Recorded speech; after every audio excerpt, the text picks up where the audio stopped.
又到周六了，今天继续好书分享系列，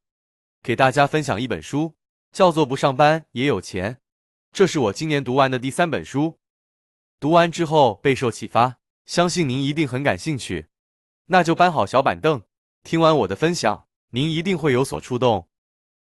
不上班也有钱这本书讲述了作者威尼成功提前退休、环游世界的故事，曾获美国《10人》杂志、英国 BBC News、世界新闻网、商业周刊等国内外知名媒体的报道，还登上了美国雅虎网站以及福布斯网站首页。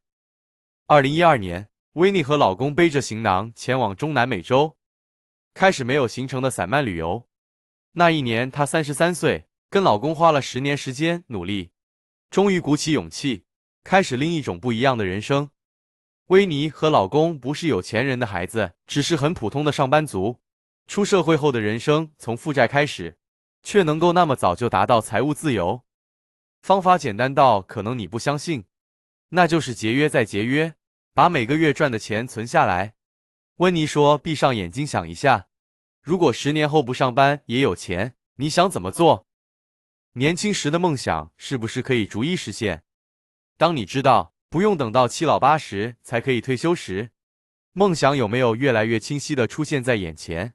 因此，为了完成梦想，他们俩舍去了很多人眼中不可能、不拥有的东西，但也完成了很多人觉得不可能实现的目标。为了能够提早退休而改变生活习惯，并没有想象中困难，只要现在立刻开始改变，你也可以实现心中的梦想。维尼说，常常我们为了别人眼中看起来过得很好，花掉未来生活的钱，甚至预支信用卡，买超出负担却根本不需要的东西。用半个月的薪水买包包，1个月的薪水换来1星期的度假，2年的薪水来买车，20年的薪水来买房子。买下新东西的快乐不过几天而已，却要因此被牢牢困在工作中40年。更糟糕的是，这些一时冲动所买的东西，几个月、几年后，都有可能变成垃圾场中的垃圾。所以，温宁和老公2个人共用1只破手机，穿着2手毛衣。老公的牛仔裤破了就再补起来，过着减少物欲、习惯于简单知足的生活，也算是环保救地球。那么，如果你是普通人，我们应该怎么做？书中建议了7个步骤，让我们一起来看看，是否对你有所启发。第1步是记录详细的收支表，明确了解自己的1块钱花在哪里，用每年的生活开销估算财务自由所需的资金。第2步推算财务自由资金，根据4%的法则，将每年需要的费用乘以25倍，就等于目标存款。假设每个月要花10万块钱，1年120万元，则需要准备3000万元，存下这些钱，不上班也有钱花了。第3步存下至少50%收入，努力存下每年1半的收入，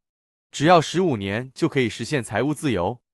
双薪家庭可以角色扮演，假装是单薪家庭，存下其中1人的全部收入，也就存下了1半。第4步减少3大支出，存不了1半收入吗？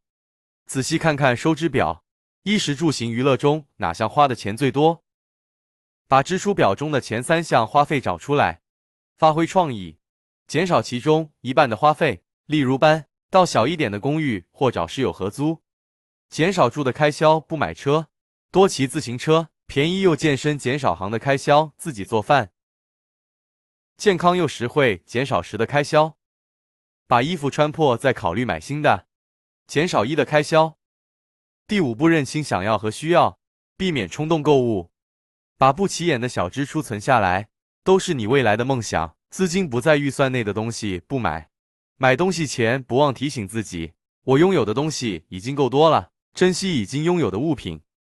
义务多利用。第6步长期稳健的投资，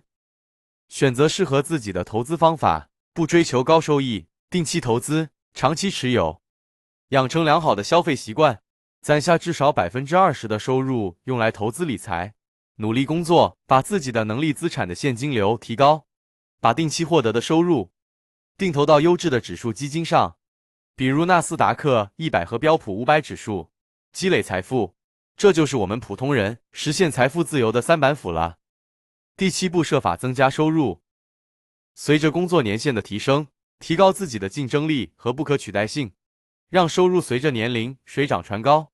且不随着加薪而增加花费，并想办法开发除了主动收入的被动收入财源，例如投资经营自媒体收租金，发挥创意，让财源广进。如果您将上述7步方法实践到日常生活当中，相信用10年的时间，你也一定能够换一辈子的财富自由。以上就是今天的好书推荐，希望能够给到大家启发，早日实现财富自由。